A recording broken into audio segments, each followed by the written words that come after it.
Bonjour à tous et bienvenue sur ma chaîne Vali, raconte-moi une histoire. Nous sommes aujourd'hui le 16 décembre et je vais vous raconter le pudding de Noël de Charles Quesnel. Très belle écoute à tous. Tom Caribou, Jacques Blamont et Hugues Lamy étaient trois hommes des chantiers.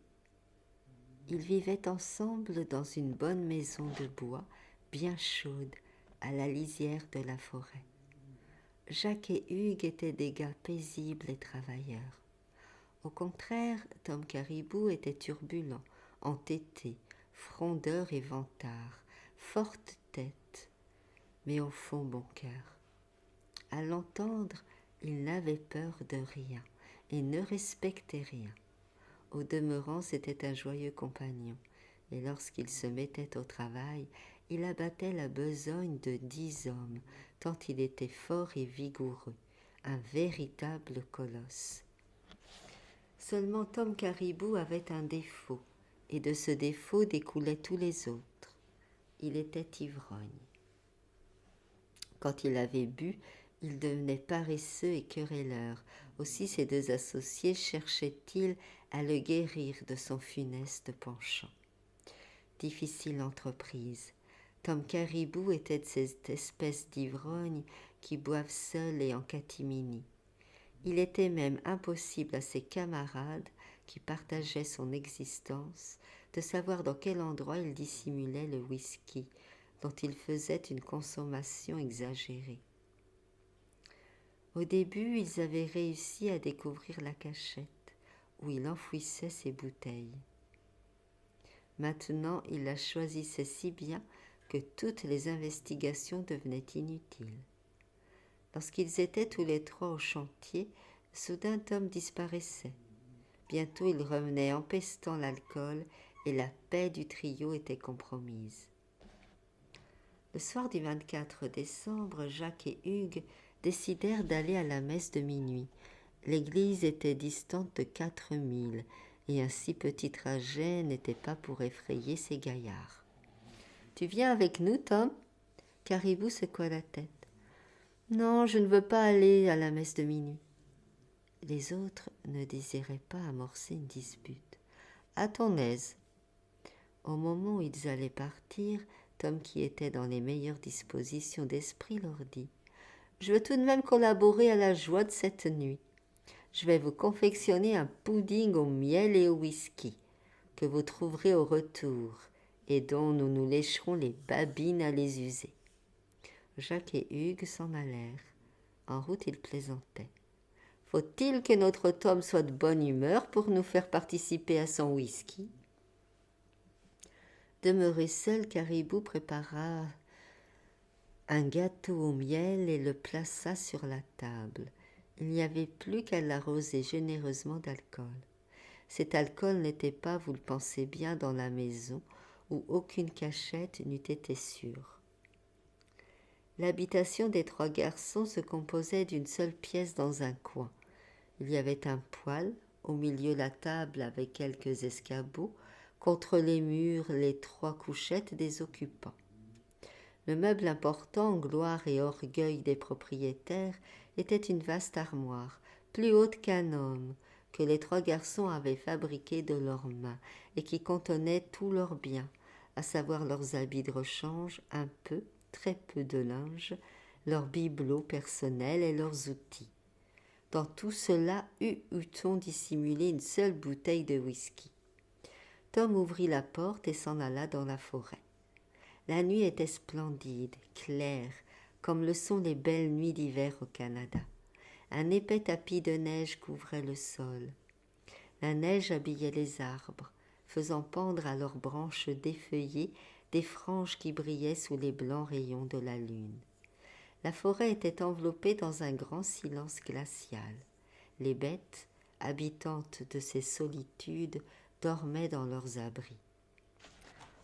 En homme qui sait où il va, Caribou se dirigea vers un merisier tordu et fourchu, qui dressait sa silhouette tourmentée et noire à la lisière d'une petite clairière.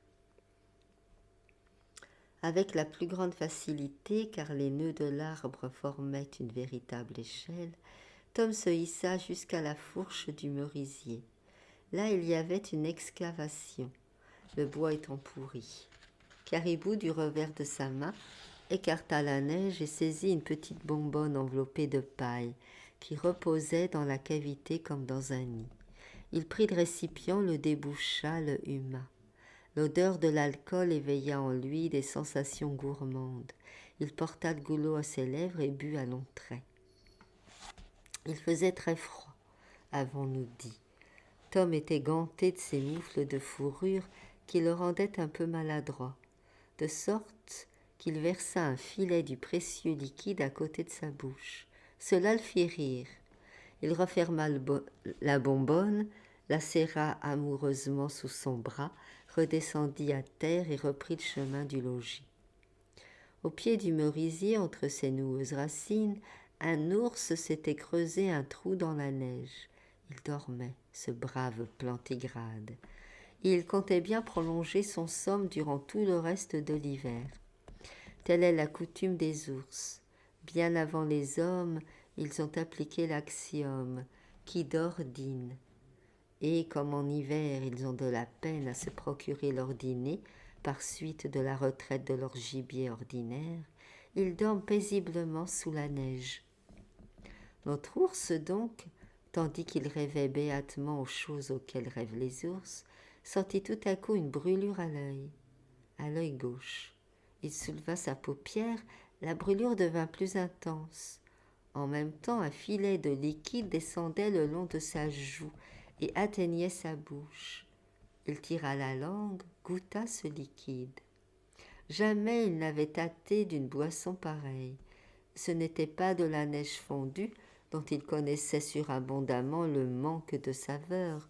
C'était piquant, amer, fort. L'ours éternua. Ayant éternué, il se pourlécha à nouveau. Décidément, ce liquide inconnu était mauvais.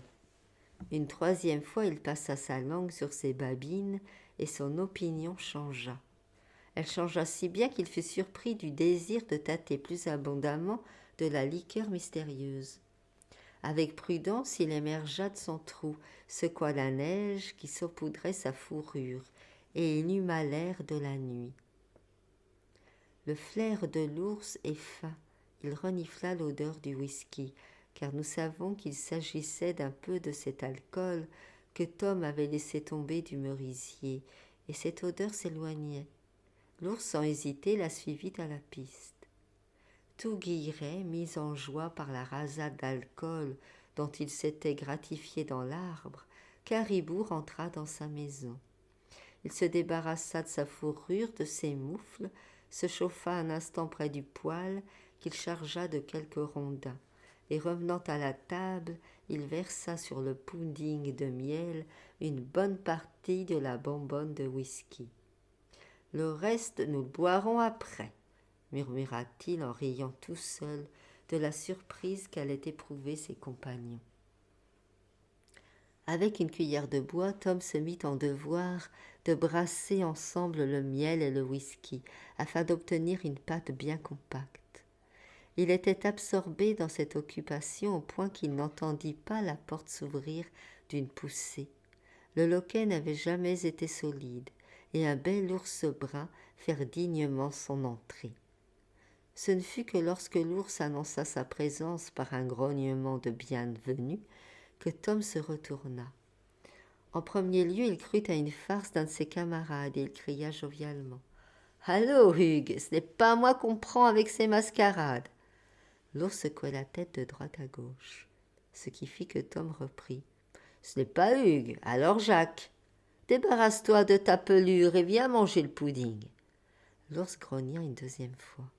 Caribou reconnut qu'il ne s'agissait pas d'une plaisanterie, mais il se figura que c'était un tour que lui jouait le whisky. « Je n'aurais jamais cru que l'odeur seule du whisky peut vous griser à ce point. » Il oubliait ce qu'il avait ingurgité dans la forêt. Le plantigrade, avant fini d'inspecter la pièce, et s'étant saturé de son agréable chaleur, fit quelques pas en avant. Tom ne douta plus de la réalité matérielle de la vision. Il fut saisi d'une terreur d'autant plus violente qu'elle était à retardement. Fuir, comment l'ours était devant la porte. Sortir par la fenêtre, entreprise difficile, la fenêtre était haute, bien barricadée, et Caribou n'aurait pas le temps de l'ouvrir avant que l'ours l'eût atteint. Le fauve fit un mouvement. Instinctivement, Caribou se précipita dans un angle de la chambre. En se dandinant, on n'a pas idée comme un ours qui se dandine est rapide. L'ours le rejoignit. Tom s'esquiva dans un autre angle. L'ours y était en même temps que lui. On aurait pu croire que l'homme et la bête jouaient ensemble aux quatre coins. Tom espérait qu'en passant près de la porte, au cours de cette poursuite autour de la chambre, il pourrait sortir.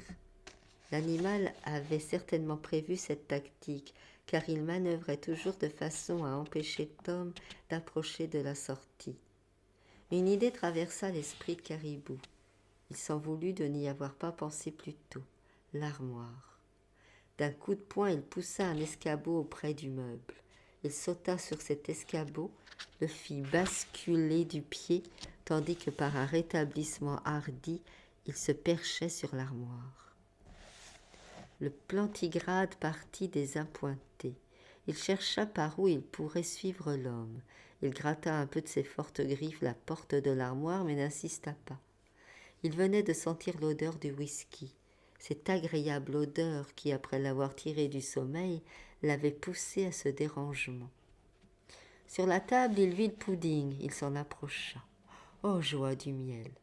Précisément ce qu'il aimait le plus au monde, et ce que la nature défend contre la convoitise des ours par de stupides bestioles qui vous piquent le museau. Là, le miel était tout ramassé, pas d'abeilles à craindre, pas de cire qui vous colle aux dents. L'ours goûta à ce mets délectable, et il s'aperçut qu'il était rendu meilleur encore par la liqueur inconnue dans laquelle il baignait. Savourer lentement la nourriture est le fait des hommes. Un ours ne s'y astreint pas. En 4 coups de langue, le plat était nettoyé. Plus de miel, plus de whisky. Pourvu qu'il ne considère pas le whisky comme un apéritif, en qu'il ne me convoite pas comme rôti, pensait sur le haut de son armoire le pauvre Caribou, en voyant disparaître son pudding. L'ours n'avait point de ses appétits carnivores. Le whisky faisait courir un chaud bien-être à travers ses membres. Il avait l'estomac lourd, et cette lourdeur ne tarda pas à lui monter à la tête. Il bâilla 2 ou 3 fois, regarda autour de lui d'un air paresseux, s'étendit sans façon par terre à côté de la table et s'endormit. Ayant constaté le sommeil de l'ours, Tom Caribou se sentit rasséréné. En d'autres temps, il serait certainement descendu de son perchoir, aurait pris une hache et il aurait été fendre la tête du fauve. Ce soir, il n'y songea pas. Il était très las. Sa frayeur passée, il éprouvait une incroyable pesanteur dans le cerveau. Le whisky le paralysait. Il n'y résista pas et bientôt, à son tour, il s'endormit. Tard dans la nuit, Jacques et Hugues rentrèrent de la messe. « Tiens, la porte n'est pas fermée, remarqua Hugues. Tom sera sorti pour chercher de la neige à faire fondre, suggéra Jacques. À moins qu'il ne nous prépare une farce. Entrons avec précaution et méfions-nous. Les 2 amis s'avancèrent dans la pièce. Un singulier concert les accueillit. Que signifie cela? S'étonna Hugues. On dirait que Tom ronfle. Il ronflerait rudement fort, répliqua Jacques. Et puis il n'est pas sur sa couchette. Simultanément, les 2 camarades poussèrent 2 exclamations. L'un en levant les yeux, ayant aperçu Tom endormi sur l'armoire, l'autre en les baissant, ayant vu l'ours cuvant béatement son whisky.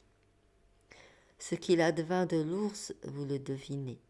Quant à Caribou, il fut guéri de son ivrognerie, car ses camarades lui disaient en plaisantant.